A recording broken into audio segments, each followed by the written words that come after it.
घायल होने की जानकारी।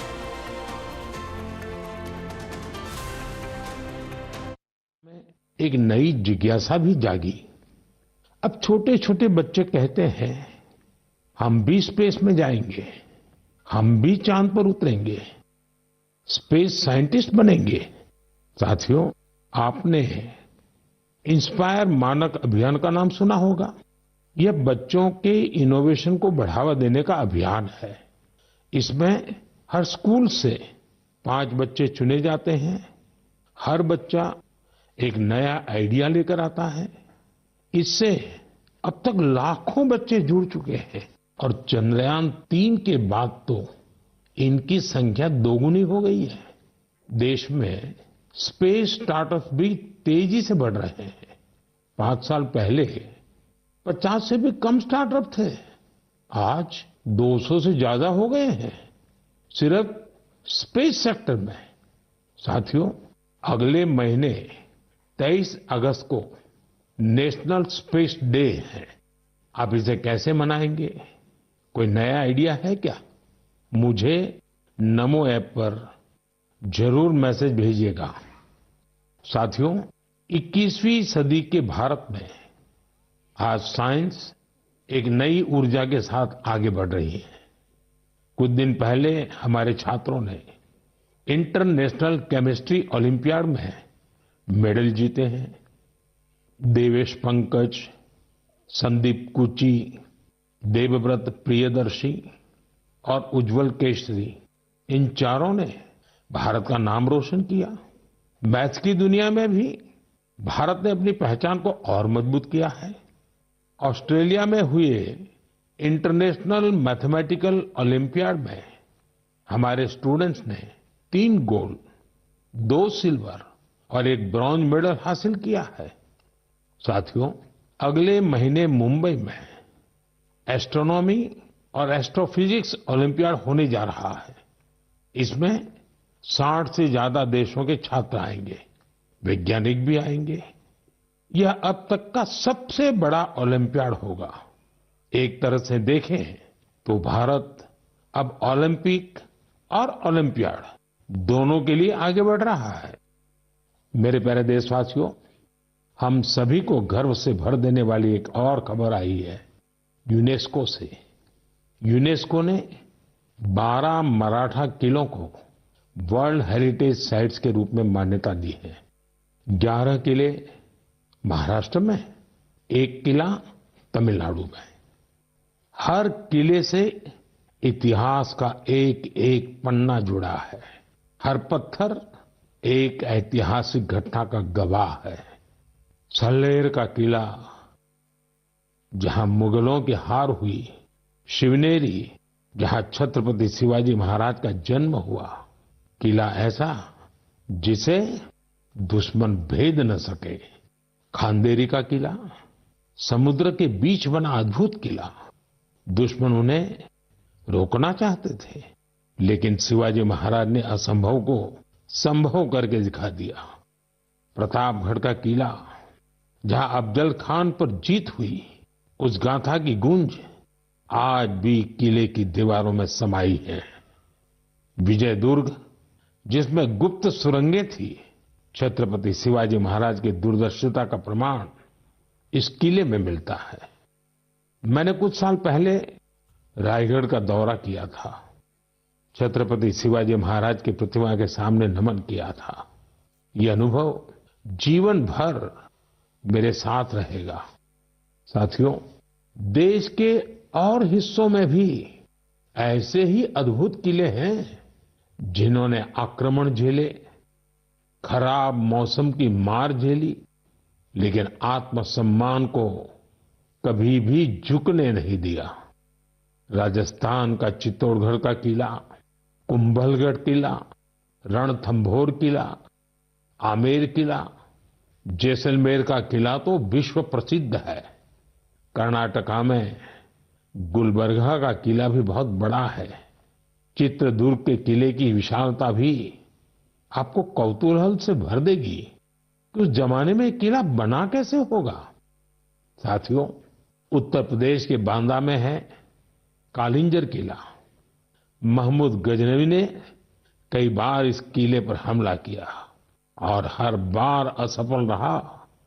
बुंदेलखंड में ऐसे कई किले हैं, ग्वालियर, झांसी, दतिया, अजयगढ़, गढ़कुंडार, चंदेरी। ये किले सिर्फ ईंट पत्थर नहीं है, ये हमारी संस्कृति के प्रतीक है। संस्कार और स्वाभिमान आज भी इन किलों की ऊंची ऊंची दीवारों से जागते हैं। मैं सभी देशवासियों से आग्रह करता हूं, इन किलों की यात्रा करें, अपने इतिहास को जानें, गौरव महसूस करें। मेरे प्यारे देशवासियों, आप कल्पना कीजिए, बिल्कुल भोर का वक्त, बिहार का मुजफ्फरपुर शहर, तारीख है 11 अगस्त 1908। हर गली, हर चौराहा, हर हलचल उस समय जैसे थमी हुई थी। लोगों की आंखों में आंसू थे, लेकिन दिलों में ज्वाला थी। लोगों ने जेल को घेर रखा था, जहां एक 18 साल का युवक अंग्रेजों के खिलाफ अपना देश प्रेम व्यक्त करने की कीमत चुका रहा था। जेल के अंदर अंग्रेज अफसर एक युवा को फांसी देने की तैयारी कर रहे थे। उस युवा के चेहरे पर भय नहीं था, बल्कि गर्व से भरा हुआ था। वो गर्व जो देश के लिए मर मिटने वालों को होता है। वो वीर, वो साहसी युवा थे खुदीराम बोस। सिर्फ 18 साल की उम्र में उन्होंने वो साहस दिखाया जिसने पूरे देश को झकझोर दिया। तब अखबारों ने भी लिखा था, खुदीराम बोस जब फांसी के फंदे की ओर बढ़े तो उनके चेहरे पर मुस्कान थी। ऐसे ही अनगिनत बलिदानों के बाद, सदियों की तपस्या के बाद हमें आजादी मिली थी। देश के दीवानों ने अपने रक्त से आजादी के आंदोलन को सींचा था। साथियों, अगस्त का महीना इसीलिए तो क्रांति का महीना है। 1 अगस्त को लोकमान्य बाल गंगाधर तिलक की पुण्यतिथि होती है। इसी महीने 8 अगस्त को गांधी जी के नेतृत्व में भारत छोड़ो आंदोलन की शुरुआत हुई थी। फिर आता है 15 अगस्त, हमारा स्वतंत्रता दिवस। हम अपने स्वतंत्रता सेनानियों को याद करते हैं, उनसे प्रेरणा पाते हैं। लेकिन साथियों, हमारी आजादी के साथ देश के बंटवारे की टीस भी जुड़ी हुई है।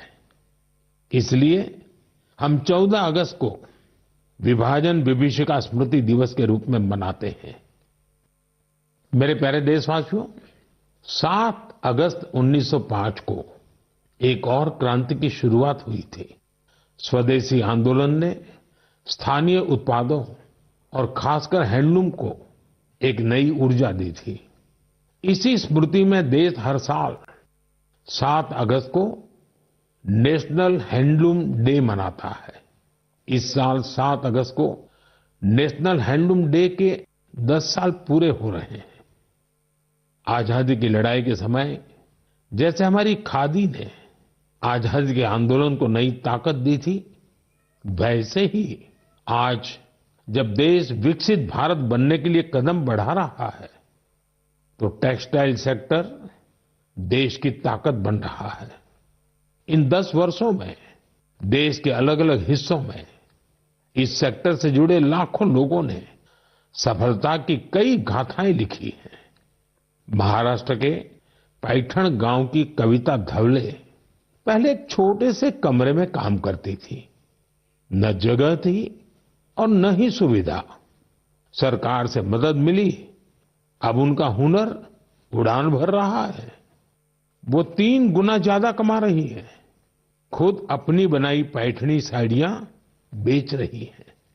उड़ीसा के मयूरभंज में भी सफलता की ऐसी ही कहानी है। यहाँ 650 से ज्यादा आदिवासी महिलाओं ने संथाली साड़ी को फिर से जीवित किया है। अब ये महिलाएं हर महीने हजारों रुपये कमा रही हैं। ये सिर्फ कपड़ा नहीं बना रही, अपनी पहचान गढ़ रही हैं। बिहार के नालंदा से नवीन कुमार की उपलब्धि भी प्रेरणादायक है। उनका परिवार पीढ़ियों से इस काम से जुड़ा है। लेकिन सबसे अच्छी बात ये कि उनके परिवार ने अब इस फील्ड में आधुनिकता का भी समावेश किया है। अब उनके बच्चे हैंडलूम टेक्नोलॉजी की पढ़ाई कर रहे हैं, बड़े ब्रांड्स में काम कर रहे हैं। ये बदलाव सिर्फ एक परिवार का नहीं है, ये आसपास के अनेक परिवारों को आगे बढ़ा रहा है। साथियों, टेक्सटाइल भारत का सिर्फ एक सेक्टर नहीं है, ये हमारी सांस्कृतिक विविधता की मिसाल है। आज टेक्सटाइल और अपैरेल मार्केट बहुत तेजी से बढ़ रहा है और इस विकास की सबसे सुंदर बात यह है कि गांवों की महिलाएं, शहरों के डिजाइनर, बुजुर्ग बुनकर और स्टार्टअप शुरू करने वाले हमारे युवा सब मिलकर इसे आगे बढ़ा रहे हैं। आज भारत में 3000 से ज्यादा टेक्सटाइल स्टार्टअप सक्रिय हैं। कई स्टार्टअप्स ने भारत के हैंडलूम पहचान को ग्लोबल हाइट दी है। साथियों, 2047 के विकसित भारत का रास्ता आत्मनिर्भरता से होकर गुजरता है और आत्मनिर्भर भारत का सबसे बड़ा आधार है वोकल फॉर लोकल। जो चीजें भारत में बनी हो, जिसे बनाने में किसी भारतीय का पसीना बहा हो, वही खरीदे और वही बेचे, ये हमारा संकल्प होना चाहिए। मेरे प्यारे देशवासियों, भारत की विविधता की सबसे खूबसूरत झलक हमारे लोकगीतों और परंपराओं में मिलती है और इसी का हिस्सा होता है हमारे भजन और हमारे कीर्तन। लेकिन क्या आपने कभी सुना है कि कीर्तन के जरिए फॉरेस्ट फायर के प्रति लोगों को जागरूक किया जाए?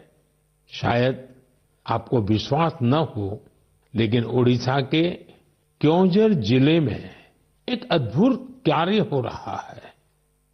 यहाँ राधा कृष्ण संकीर्तन मंडली नाम की एक टोली है। भक्ति के साथ साथ ये टोली आज पर्यावरण संरक्षण का भी मंत्र जप रही है। इस पहल की प्रेरणा है प्रमिला प्रधान जी।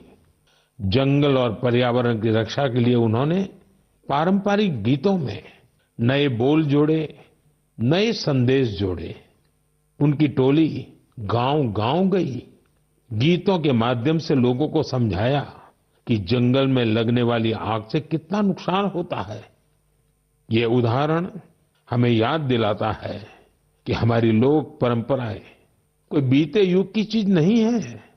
इनमें आज भी समाज को दिशा देने की शक्ति है। मेरे प्यारे देशवासियों, भारत की संस्कृति का बहुत बड़ा आधार हमारे त्योहार और परंपराएं हैं। लेकिन हमारी संस्कृति की जीवंतता का एक और पक्ष है। ये पक्ष है अपने वर्तमान और अपने इतिहास को डॉक्यूमेंट करते रहना। हमारी असली ताकत वो ज्ञान है जिसे सदियों से पांडुलिपियां, मैन्युस्क्रिप्ट के रूप में सहेजा गया है। इन पांडुलिपियों में विज्ञान है, चिकित्सा की पद्धतियां हैं, संगीत है, दर्शन है और सबसे बड़ी बात वो सोच है जो मानवता के भविष्य को उज्जवल बना सकती है। साथियों, ऐसे असाधारण ज्ञान को, इस विरासत को सहेजना हम सबकी जिम्मेदारी है। हमारे देश में हर कालखंड में कुछ ऐसे लोग हुए हैं जिन्होंने इसे अपनी साधना बना लिया। ऐसे ही एक प्रेरणादायक व्यक्तित्व है मणि मारन जी, जो तमिलनाडु के तंजावुर से हैं। उन्हें लगा कि अगर आज की पीढ़ी तमिल पांडुलिपियां पढ़ना नहीं सीखेगी तो आने वाले समय में ये अनमोल धरोहर खो जाएगी। इसलिए उन्होंने शाम को कक्षाएं शुरू की, जहां छात्र नौकरी पेशा युवा, रिसर्चर सब यहां आकर के सीखने लगे। मणि मारन जी ने लोगों को सिखाया कि तमिल सुवड़ियल यानी पाम लीफ मैन्यूस्क्रिप्ट को पढ़ने और समझने की विधि क्या होती है। आज अनेकों प्रयासों से कई छात्र इस विधा में पारंगत हो चुके हैं। कुछ स्टूडेंट्स ने तो इन पांडुलिपियों के आधार पर ट्रेडिशनल मेडिसिन सिस्टम पर रिसर्च भी शुरू कर दी है। साथियों, सोचिए, अगर ऐसा प्रयास देश भर में हो तो हमारा पुरातन ज्ञान केवल दीवारों में बंद नहीं रहेगा, वो नई पीढ़ी की चेतना का हिस्सा बन जाएगा। इसी सोच से प्रेरित होकर भारत सरकार ने इस वर्ष के बजट में एक ऐतिहासिक पहल की घोषणा की है, ज्ञान भारतम मिशन। इस मिशन के तहत प्राचीन पांडुलिपियों को डिजिटाइज किया जाएगा, फिर एक नेशनल डिजिटल रिपोजिटरी बनाई जाएगी, जहां दुनिया भर के विद्यार्थी, शोधकर्ता भारत की ज्ञान परंपरा से जुड़ सकेंगे। मेरा भी आप सबसे आग्रह है, अगर आप किसी ऐसे प्रयास से जुड़े हैं या जुड़ना चाहते हैं तो माईगोव या संस्कृति मंत्रालय से जरूर संपर्क कीजिएगा, क्योंकि यह केवल पांडुलिपियां नहीं है, यह भारत की आत्मा के वो अध्याय हैं जिन्हें हमें आने वाली पीढ़ियों को पढ़ाना है। मेरे प्यारे देशवासियों, अगर आपसे पूछा जाए कि आपके आसपास कितनी तरह के पक्षी हैं, चिड़िया है, तो आप क्या कहेंगे? शायद यही कि मुझे तो रोज 5-6 पक्षी दिख ही जाते हैं या चिड़िया दिख ही जाती हैं। कुछ जानी पहचानी होती हैं, कोई अनजानी, लेकिन ये जानना बहुत दिलचस्प होता है कि हमारे आसपास पक्षियों की कौन कौन सी प्रजातियां रहती हैं। हाल ही में एक ऐसा ही शानदार प्रयास हुआ है। जगह है असम का काजीरंगा नेशनल पार्क। वैसे तो ये इलाका अपने राइनोज, गैंडों के लिए मशहूर है, लेकिन इस बार चर्चा का विषय बना है यहाँ के घास के मैदान और उनमें रहने वाली चिड़िया। यहाँ पहली बार ग्रासलैंड बर्ड सेंसस हुआ है। आप जानकर खुश होंगे, इस सेंसस की वजह से पक्षियों की 40 से ज्यादा प्रजातियों की पहचान हुई है। इनमें कई दुर्लभ पक्षी शामिल हैं। आप सोच रहे होंगे, इतने पक्षी कैसे पहचान में आए? इसमें टेक्नोलॉजी ने कमाल किया। सेंसस करने वाली टीम ने आवाज रिकॉर्ड करने वाले यंत्र लगाए, फिर कंप्यूटर से उन आवाजों का विश्लेषण किया, एआई का उपयोग किया। सिर्फ आवाजों से ही पक्षियों की पहचान हो गई, वो भी बिना उन्हें डिस्टर्ब किए।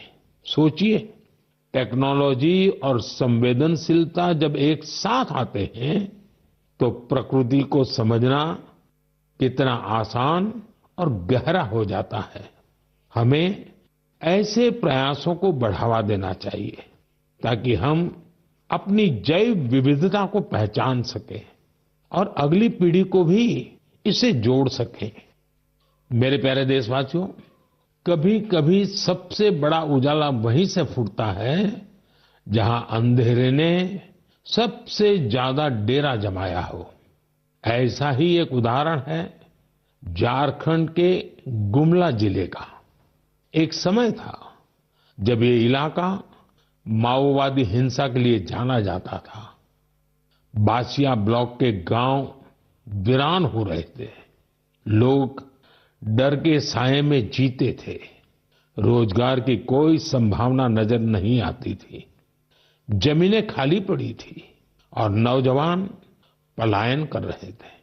लेकिन फिर बदलाव की एक बहुत ही शांत और धैर्य से भरी हुई शुरुआत हुई। ओम प्रकाश साहू जी नाम के एक युवक ने हिंसा का रास्ता छोड़ दिया उन्होंने मछली पालन शुरू किया। फिर अपने जैसे कई साथियों को भी इसके लिए प्रेरित किया। उनके इस प्रयास का असर भी हुआ। जो पहले बंदूक थामे हुए थे, अब मछली पकड़ने वाला जाल थाम चुके हैं। साथियों, ओम प्रकाश साहू जी की शुरुआत आसान नहीं थी। विरोध हुआ, धमकियां मिली, लेकिन हौसला नहीं टूटा। जब प्रधानमंत्री मत्स्य संपदा योजना आई तो उन्हें नई ताकत मिली। सरकार से ट्रेनिंग मिली, तालाब बनाने में मदद मिली और देखते देखते गुमला में मत्स्य क्रांति का सूत्रपात हो गया। आज बासिया ब्लॉक के 150 से ज्यादा परिवार मछली पालन से जुड़ चुके हैं। कई तो ऐसे लोग हैं जो कभी नक्सली संगठन में थे। अब वे गांव में ही सम्मान से जीवन जी रहे हैं और दूसरों को रोजगार दे रहे हैं। गुमला की यह यात्रा हमें सिखाती है, अगर रास्ता सही हो और मन में भरोसा हो तो सबसे कठिन परिस्थितियों में भी विकास का दीप जल सकता है। मेरे प्यारे देशवासियों, क्या आप जानते हैं ओलंपिक के बाद सबसे बड़ा खेल आयोजन कौन सा होता है? इसका उत्तर है world police and fire games. दुनिया भर के पुलिसकर्मी, फायर फाइटर्स, सिक्योरिटी से जुड़े लोग, उनके बीच होने वाला स्पोर्ट्स टूर्नामेंट। इस बार यह टूर्नामेंट अमेरिका में हुआ और इसमें भारत ने इतिहास रच दिया। भारत ने करीब करीब 600 मेडल जीते। 71 देशों में हम टॉप 3 में पहुंचे। उन वर्दीधारियों की मेहनत रंग लाई जो दिन रात देश के लिए खड़े रहते हैं। हमारे ये साथी अब खेल के मैदान में भी झंडा बुलंद कर रहे हैं। मैं सभी खिलाड़ियों और कोचिंग टीम को बधाई देता हूं। वैसे आपके लिए ये भी जानना दिलचस्प होगा कि 2029 में ये गेम्स भारत में होंगे। दुनिया भर से खिलाड़ी हमारे देश आएंगे। हम उन्हें भारत की मेहमान नवाजी दिखाएंगे, अपनी खेल संस्कृति से परिचय कराएंगे। साथियों, बीते दिनों मुझे कई यंग एथलीट्स और उनके पेरेंट्स के संदेश मिले हैं। इनमें खेलो भारत नीति 2025 की खूब सराहना की गई है। इस नीति का लक्ष्य साफ है, भारत को स्पोर्टिंग सुपर पावर बनाना। गांव, गरीब और बेटियां इस नीति की प्राथमिकता है। स्कूल और कॉलेज अब खेल को रोजमर्रा की जिंदगी का हिस्सा बनाएंगे। खेलों से जुड़े स्टार्टअप्स, चाहे वो स्पोर्ट्स मैनेजमेंट हो या मैन्युफैक्चरिंग से जुड़े हो, उनकी हर तरह से मदद की जाएगी। सोचिए, जब देश का युवा खुद के बनाए रैकेट, बैट और बॉल के साथ खेलेगा तो आत्मनिर्भरता के मिशन को कितनी बड़ी ताकत मिलेगी। साथियों, खेल टीम स्पिरिट पैदा करते हैं। ये फिटनेस, आत्मविश्वास और एक मजबूत भारत के निर्माण का रास्ता है। इसलिए खूब खेलिए, खूब खेलिए। मेरे प्यारे देशवासियों, कुछ लोगों को कभी कभी कोई काम नामुमकिन सा लगता है क्या ये भी हो पाएगा? लेकिन जब देश एक सोच पर एक साथ आ जाए तो असंभव भी संभव हो जाता है। स्वच्छ भारत मिशन इसका सबसे बड़ा उदाहरण है। जल्द ही इस मिशन को 11 साल पूरे होंगे, लेकिन इसकी ताकत और इसकी जरूरत आज भी वैसी ही है। इन 11 वर्षों में स्वच्छ भारत मिशन एक जन आंदोलन बना है। लोग इसे अपना फर्ज मानते हैं और यही तो असली जनभागीदारी है। साथियों, हर साल होने वाले स्वच्छ सर्वेक्षण ने इस भावना को और बढ़ाया है। इस साल देश के 4,500 से ज्यादा शहर और कस्बे इससे जुड़े 15 करोड़ से अधिक लोगों ने इसमें भाग लिया। ये कोई सामान्य संख्या नहीं है, ये स्वच्छ भारत की आवाज है। साथियों, स्वच्छता को लेकर हमारे शहर और कस्बे अपनी जरूरतों और माहौल के हिसाब से अलग अलग तरीकों से काम कर रहे हैं और इनका असर सिर्फ इन शहरों तक नहीं है, पूरा देश इन तरीकों को अपना रहा है। उत्तराखंड में कीर्तिनगर के लोग पहाड़ों में वेस्ट मैनेजमेंट की नई मिसाल कायम कर रहे हैं। ऐसे ही बेंगलुरु में टेक्नोलॉजी से ऑर्गेनिक वेस्ट मैनेजमेंट का काम हो रहा है।